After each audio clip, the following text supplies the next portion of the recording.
ঢাকায় নিযুক্ত দেশটির রাষ্ট্রদূত ইয়াও ওয়েন জানিয়েছেন, বাংলাদেশিরা উন্নত চিকিৎসার জন্য চীনে যেতে চাইলে জরুরি রোগীরা যেন একদিনের মধ্যেই ভিসা পান সে বিষয়ে কাজ চলছে। মঙ্গলবার চীনে বাংলাদেশের পররাষ্ট্র উপদেষ্টার সফর নিয়ে আয়োজিত ব্রিফিংয়ে এ তথ্য জানান তিনি। ইয়াও ওয়েন বলেন, কুনমিংয়ের 3টি হাসপাতাল বাংলাদেশিদের জন্য বরাদ্দ করা হয়েছে। জরুরি ভিত্তিতে সেখানে চিকিৎসা নিতে চাইলে বাংলাদেশিরা যেন সরাসরি দূতাবাসে আসতে পারেন এবং আমরা যেন ওই দিনই ভিসা দিতে পারি সেরকম ব্যবস্থা করতে চাই। পররাষ্ট্র উপদেষ্টার চীন সফরের মধ্যে একটি রাজনৈতিক বার্তা আছে জানিয়ে তিনি বলেন, এই সফর ছিল খুবই কার্যকর। মিউচুয়াল বেনিফিশিয়ারি সহযোগিতা অব্যাহত থাকবে।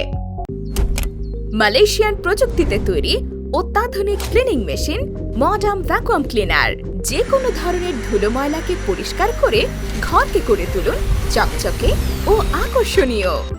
Modem, brand of luxury. রাষ্ট্রদূত ওয়েন বলেন, বাংলাদেশের স্বাধীনতা ও সার্বভৌমত্বকে চীন সম্মান করে। বাংলাদেশের অভ্যন্তরীণ ইস্যুতে চীন নাক গলাতে পছন্দ করে না। VOD Bangla news desk.